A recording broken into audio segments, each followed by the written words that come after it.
Қайырлы күн. Сіздерге оңай әрі әдемі болып шығатын розагүл жасап көрсетемін.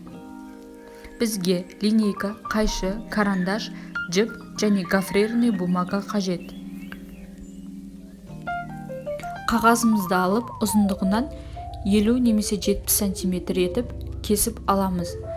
Қаншалықты ұзын болса, гүліміз соншалықты көлемді әдемі болып шығады.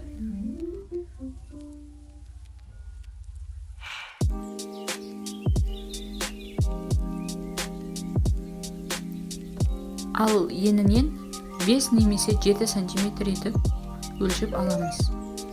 Мен 5 см етіп кесіп алдым.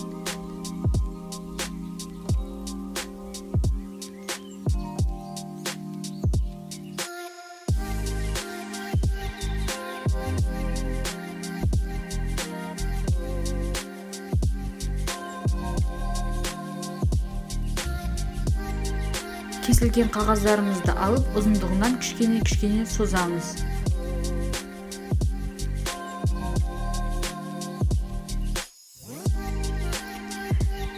Енді гүліміздің жапырақтарын басаймыз. Осылай басын үшбұрыш етіп қайырып, одан соң видеода көрсетілгендей етіп, қайыра отырып жасаймыз.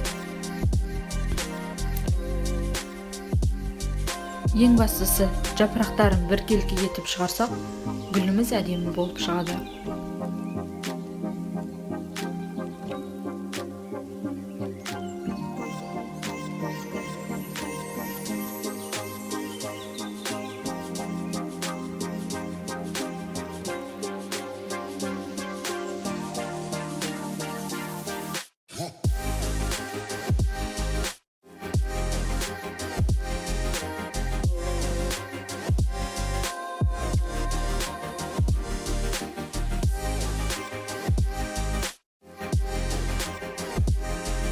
Соңына келгенде осылай кішкене созып,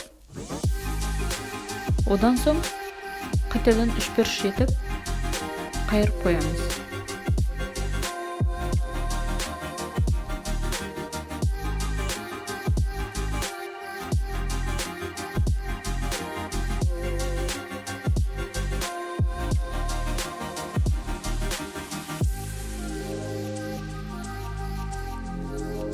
Енді гүлімізді жинаймыз.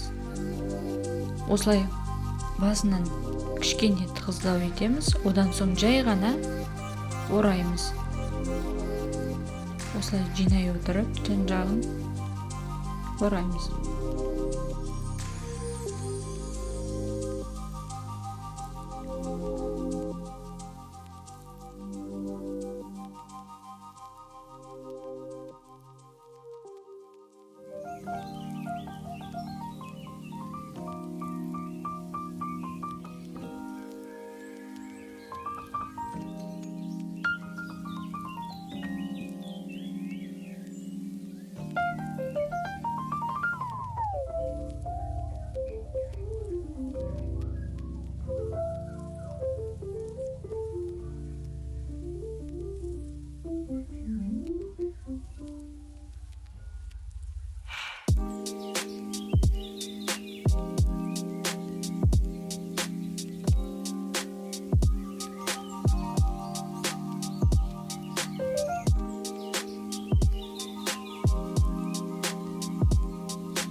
Гүліміздің астыңғы жағын жіппен осылай нығыздап, қатты етіп ораймыз.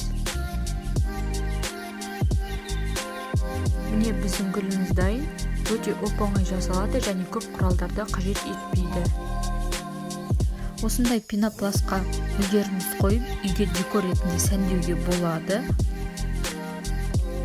Ол үшін бізге ағаш таяқшаларды, яғни шпажкаларды гүлдің астыңғы жағынан кіргізіп, осылай пенопласттарға отырғызамыз.